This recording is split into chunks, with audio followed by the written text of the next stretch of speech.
الفنان السعودي بدر الغامدي منورنا على شاشة سرمد. يعني أعتقد مشاركة مهمة جدا للأعمال السعودية، الممثلين السعوديين، وتحول كبير في استراتيجية الفن في السعودية.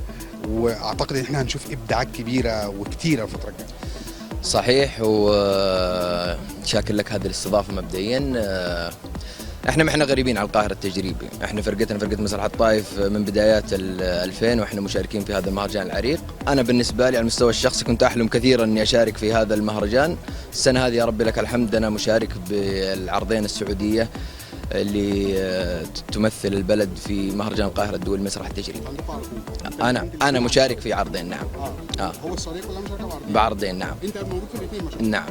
قول لي انت اخبار الدراما ايه بقى؟ يعني عندك اعمال درامية كمان؟